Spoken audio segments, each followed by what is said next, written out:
দক্ষিণ খুলনা ইউনিয়নের জাতুয়া রুহুল আমিন ফাউন্ডেশনের উদ্যোগে ও আলো ব্লাড অ্যান্ড সোশ্যাল ফাউন্ডেশনের সহযোগিতায় বিনামূল্যে ব্লাড গ্রুপিং ক্যাম্পেইন অনুষ্ঠিত হয়েছে। জাতুয়া গ্রামের যুক্তরাজ্য প্রবাসী বিশিষ্ট সমাজসেবী রুহুল আমিনের অর্থায়নে পরিচালিত ফাউন্ডেশনের পক্ষ থেকে এই ক্যাম্পেইন অনুষ্ঠিত হয়।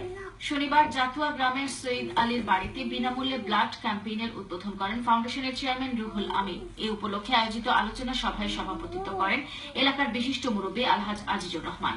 ফাউন্ডেশনের সাধারণ সম্পাদক হাসান আহমদের পরিচালনায় অনুষ্ঠানের প্রধান অতিথির বক্তব্য রাখেন ফাউন্ডেশনের চেয়ারম্যান রুহুল আমিন। বিশেষ অতিথির বক্তব্য রাখেন জাতুয়া সরকারি প্রাথমিক বিদ্যালয়ের প্রধান শিক্ষক আব্দুর রহমান, মাওলানা মুশাহিদ আলী, আলো ব্লাড অ্যান্ড সোশ্যাল ফাউন্ডেশনের সভাপতি তামিম আহমদ, সাধারণ সম্পাদক মুহিবুর রহমান সুহান, আতিকুর রহমান রুমান, বিলকিস আক্তার।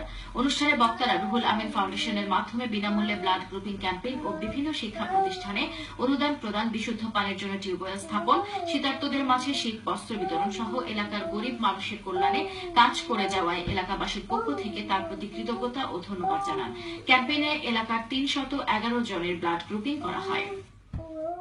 আপনারা আমার জন্য দোয়া করবেন এবং সার্বিক সহযোগিতা করবেন যাতে আমি ভবিষ্যতে আরো এই ধরনের অনুষ্ঠান করতে পারি এবং গরিব দুঃখীদের পাশে দাঁড়াতে পারি। হবিগঞ্জ ব্যবসায়ী কল্যাণ সমিতি ব্যাংকসের কার্যকরী কমিটির দ্বিবার্ষিক নির্বাচন